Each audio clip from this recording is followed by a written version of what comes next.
Japanese-inspired warm tofu and edamame salad. I feel like it's kind of like a nice pasta alternative. This is a variation of a beautiful recipe one of my clients shared with me, but I decided just to add a little bit of extra protein and, of course, extra greens. This is a complete list of the ingredients that I used. You'll find it at the end of the video or in a PDF. If you'd like a copy, just let me know. I use these 3 things for the dressing, with the chili, of course, being optional. To begin with, let's place a pot of water on the stove, and we're going to wait till that comes to the boil before we add in the edamame pasta. While we wait, we'll chop up all of our spring onions. You can use as many or as little as you like. I decided to brown mine off, but of course you could keep them raw if you prefer them better that way. Then you want to dice up and cube your tofu into about 1 centimeter cubes.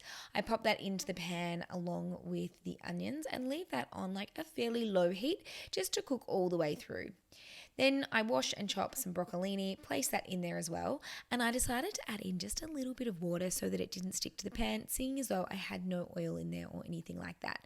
Now, time for the zucchinis. You could use a spiralizer if you have one. The one that we had wasn't very good, so I've just decided to peel all of the zucchinis. I left the core of the zucchini just because I feel like it didn't peel as well, but don't worry, it doesn't go to waste. I'll show you what I did with it later on in the video. So from here, just make sure all of that goes into a really nice big salad bowl. And then you want to add in your edamame beans. And now that your water is boiling, it's time for the edamame fettuccine. Now this only takes about 2 minutes to cook, so you don't need very long at all. Just make sure it all gets submerged in the water. Now, while you wait for all of that to do its thing, I chopped up the rest of this zucchini, placed it in a container, and I'm going to use it for my smoothies later on. Grating some ginger because it's delicious in this salad, and again, kind of like the spring onions, you can use as much or as little as you like. We used quite a lot. Now, to make sure that you don't get one big giant clump of ginger, I'll show you how I place that and stir it through the salad later.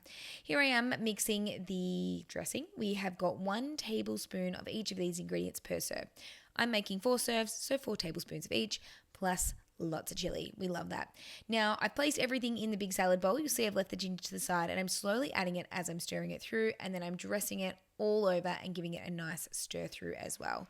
Then you can just serve it up into your single serve portions, keeping the rest for later, and just enjoying as warm or as cold as you like. This is a delicious salad. Here is the recipe, so you can pause this here or just give me a shout out for the PDF.